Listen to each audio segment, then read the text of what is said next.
Welcome to Trade the Advantage.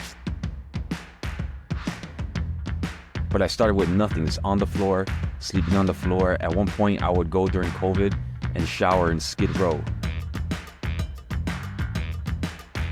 What could you name the three key advantages that differentiate you from other traders?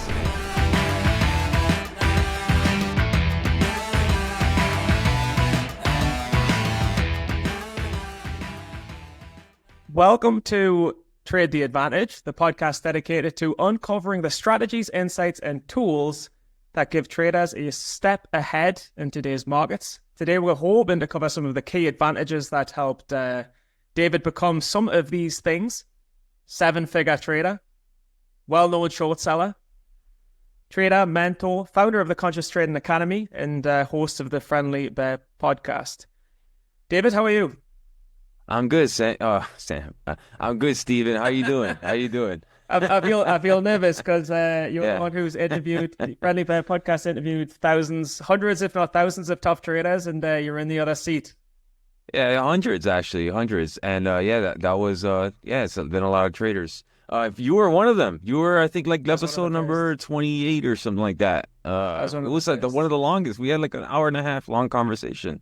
Do you know, I was just actually looking back on that with a little bit of research for this. I think it was an hour and 45. I don't know. Yeah, I don't it was know what long, we're man. about. I back then I used to not time it. I used to because I was starting out podcasting. I used to just talk, and I imagined it like a Joe Rogan kind of podcast. You just talk forever, and that's what we did. It was great. No, but it's we've got a tight time here. I've got about 20 minutes. So I'm going to jump into straight to some questions. But I just think it's funny that when I look back, when you first started your podcast, all these years later, you made millions of dollars, and then I look at me and I think I got some Twitter followers, I got some X followers, so we're kind of different in our trajectories. But hey, I'm still in the game, and that's good. But when it comes for you, there's two parts of your trading where you get it. First of all, I just want to ask, what could you name the three key advantages that differentiate you from other traders? Okay, yes. Okay, so one, discipline, work ethic, tenacity, resilience. Like, there's a couple words there. It's all synonymous, pretty much. Yeah, I say those things. And for you, you mentioned before we jumped into it, just sticking around. You got to give yourself some credit, man. You stuck around, and Marcus.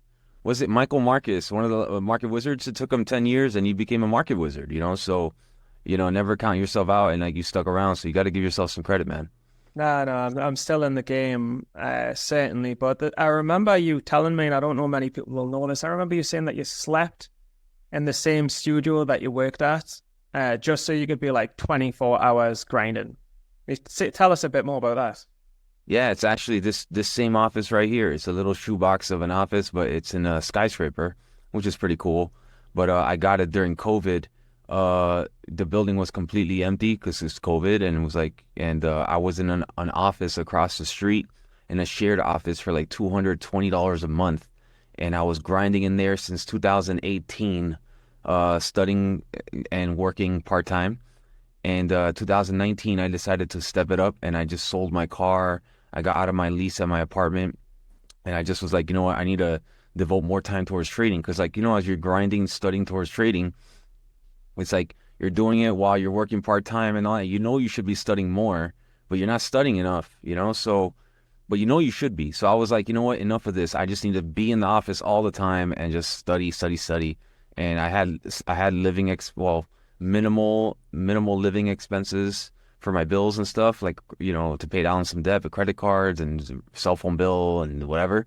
And I just stayed in the office as much as I can, 20 hours a day, just listening and to videos and audiobooks and actual books. There's actually a library across the street. I would read books, they have a really good business library. I would get a really good trading book. They had trading books there, the LA Central Library, and you can only read them in the library. So I'll just read them there. I'll stay in the office and just back and forth.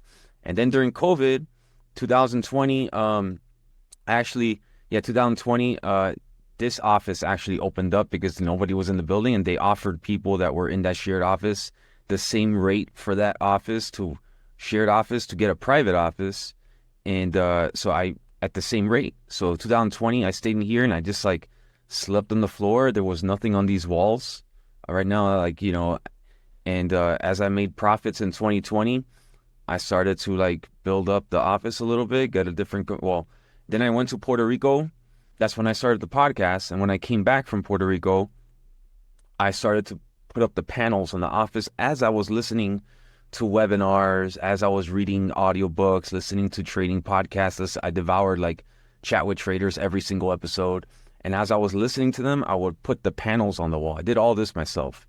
And I would look at computers on Amazon. I couldn't afford them at the time, but I would like think of like which ones I'm going to get when I get profitable, when I make a certain amount of money. My next $1,000, I'm going to buy this computer. Next $1,000, I'm going to buy this, whatever it is. And I would just stack it up.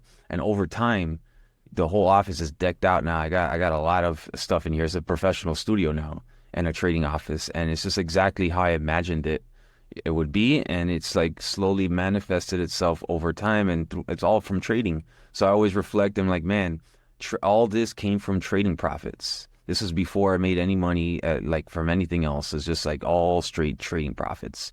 And and then I got my apartment across the street. And when I go to my apartment, I'm like, man, this is all, every single thing I bought in here was all from trading profits.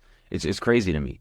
And then now I have like memberships at all the social clubs in the area and stuff. So like everything is done from trading profits. It's crazy. But I started with nothing, just on the floor, sleeping on the floor. At one point, I would go during COVID and shower in Skid Row because the gyms were closed. And I got rid of my apartment. And during COVID, the hotels, you couldn't even get a hotel. I was making money in COVID.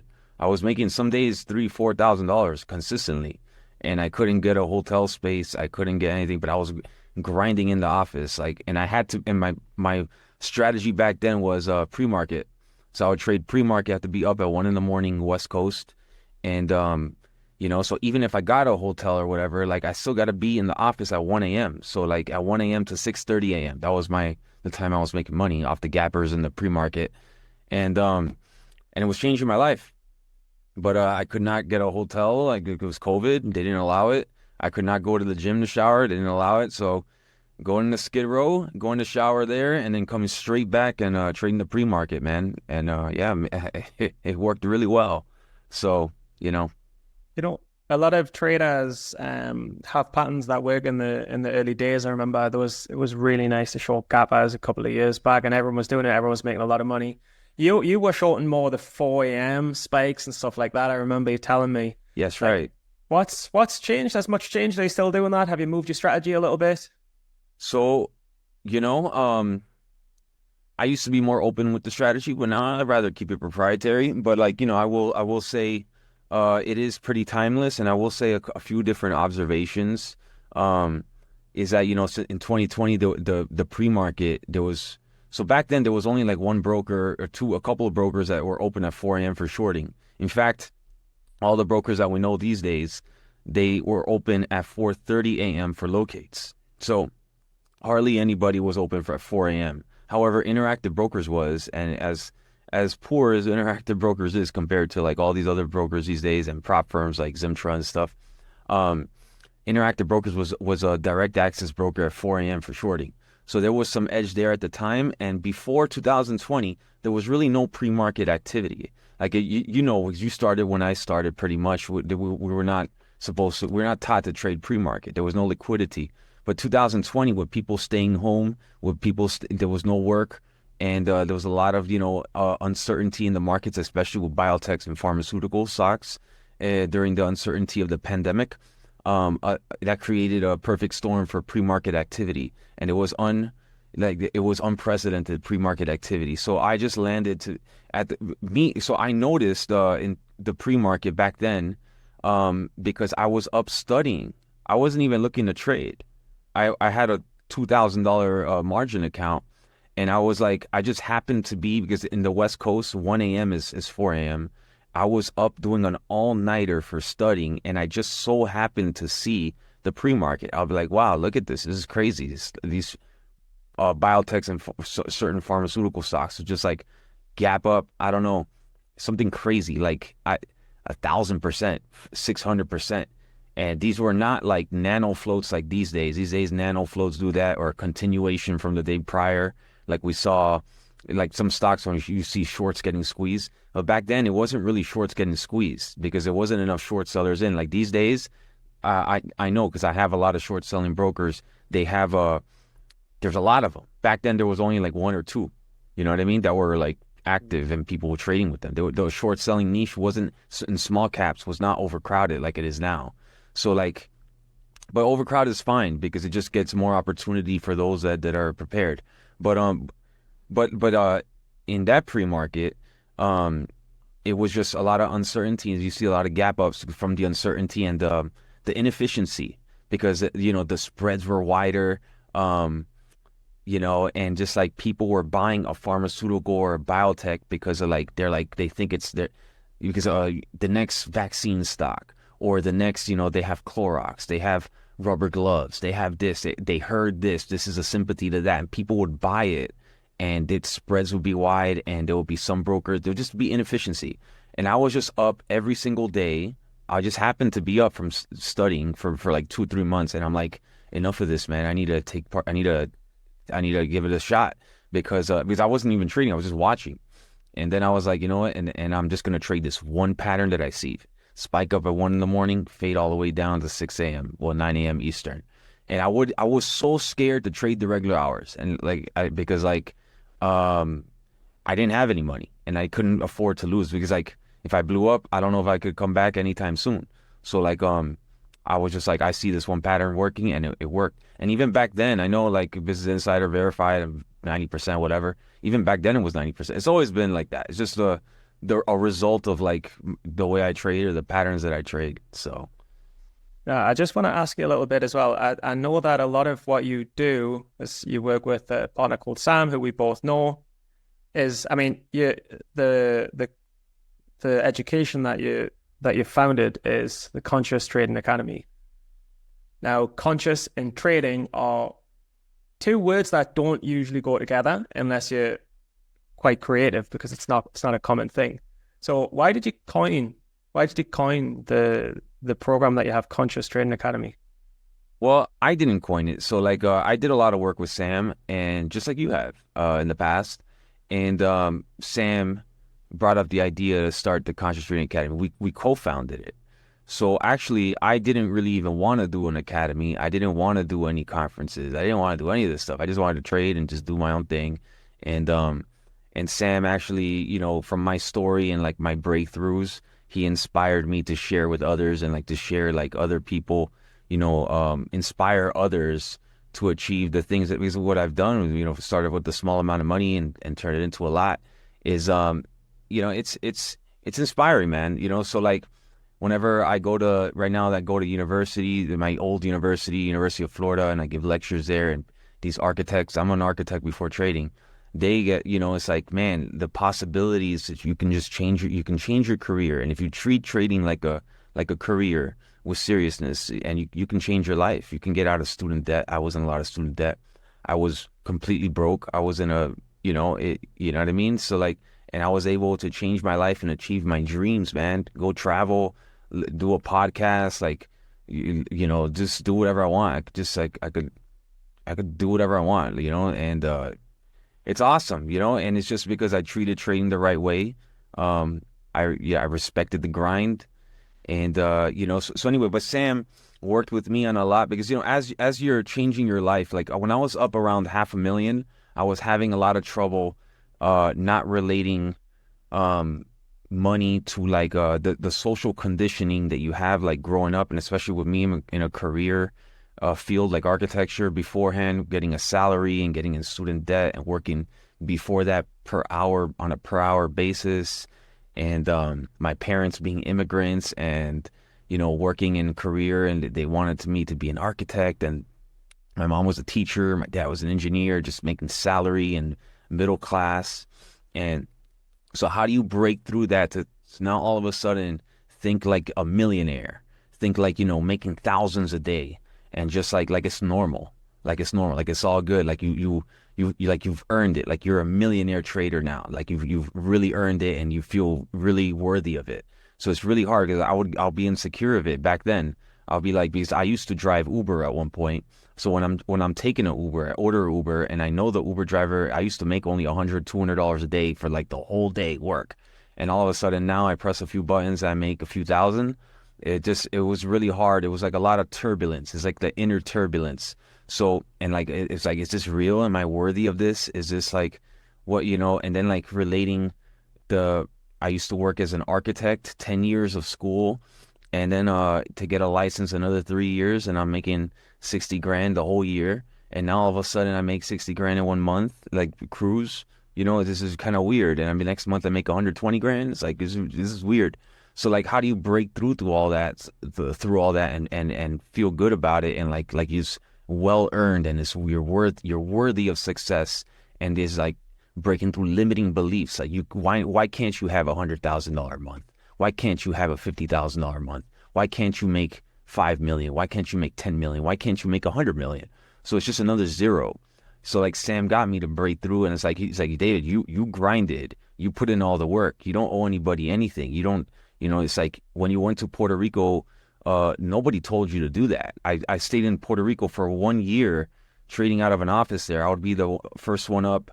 I'll be in the office 3 a.m. I wouldn't leave till after hours at 8 p.m. In the sunniest island, and one of the sunniest islands. I was the palest guy on the island. And, no one told me to start a podcast and interview all these people and get knowledge, and listen to every single podcast I get my hands on. So it's like, I am worthy of it. And this is a free society. The Uber driver has a chance to change his life, just like I did. So it's like, it's like Sam got me. And also there's a lot of deep work, like a gestalt and all these things. And that I work with Sam. He's my coach. So after so much work with him, we decided to start he brought it up, and I was like, you know what, this is cool. And I said, okay, so we got to work on it for a while. And we didn't announce it. We worked on it behind the scenes for like a year.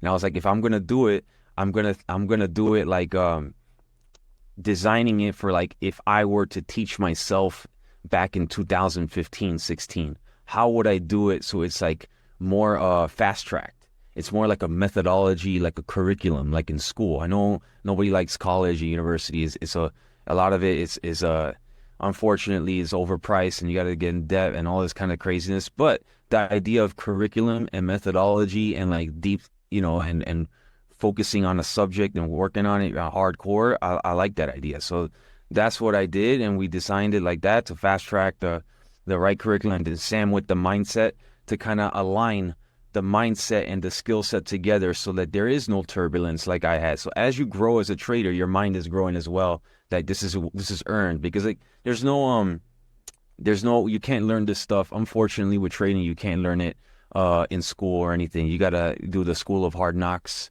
You gotta kind of just go on your own and figure it out, and that's the hard part. So like the academy is meant to fast track people that are serious and just want to learn, open-minded people that have a good attitude and open and receptive to knowledge.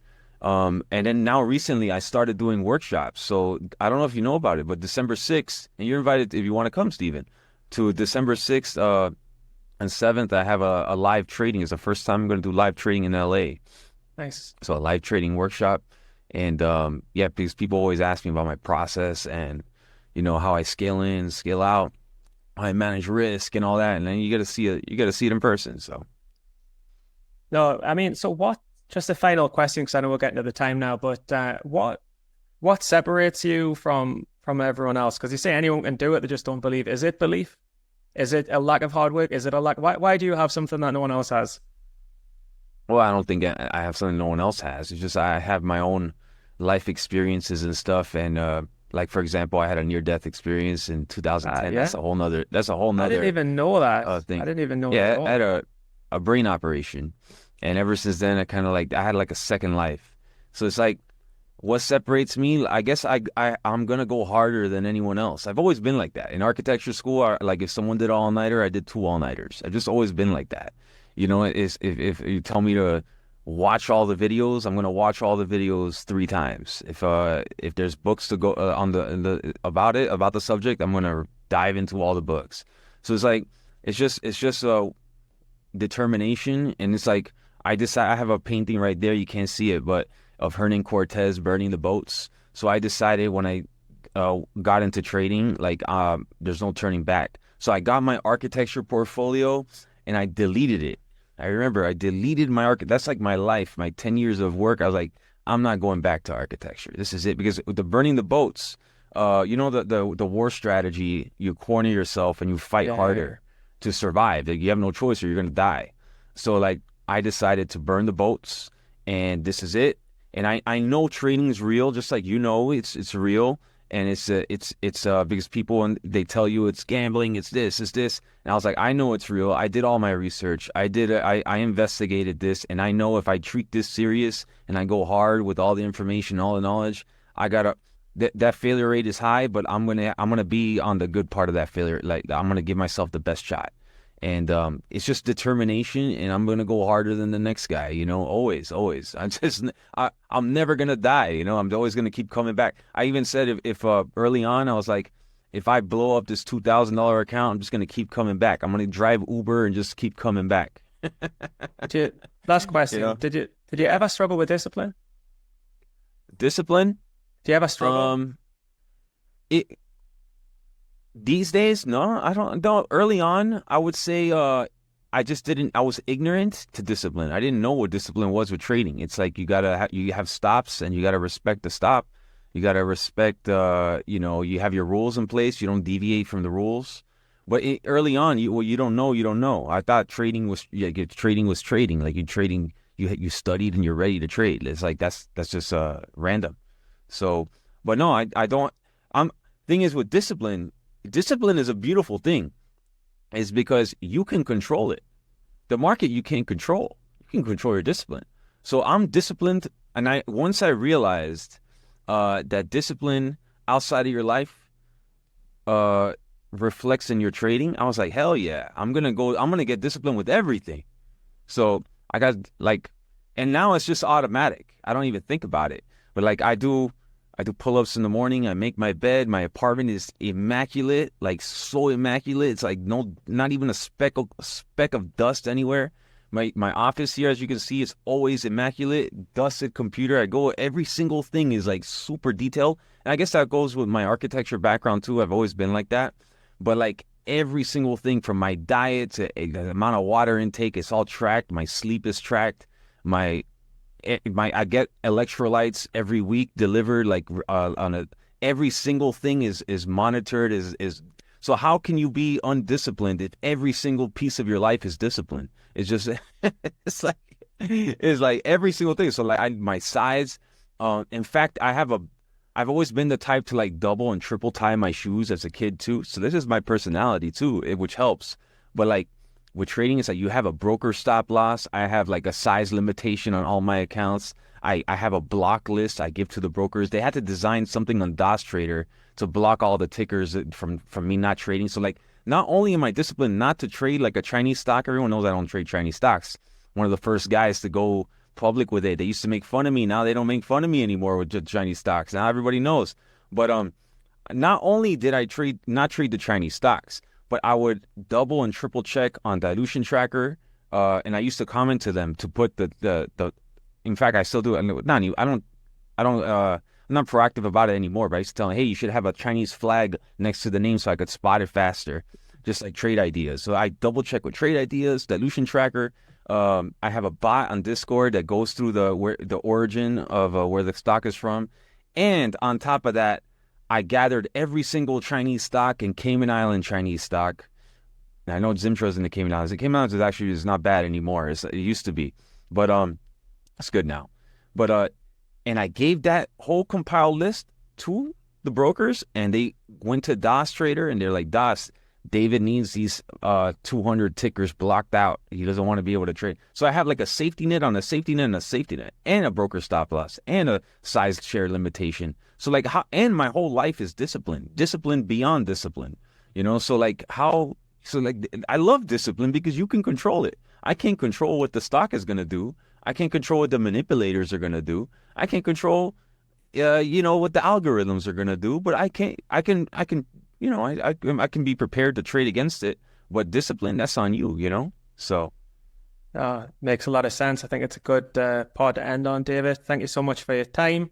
We'll drop some links, David, to anything that you want to drop in, any of the academies, any of the events, your page. Also for Zimdra, if you want to set up an account, we'll drop a link down in the bottom of the description as well. But otherwise, any golden nuggets, and we'll close it out there. No, it's been great to catch up with you, Steven. This has been fun.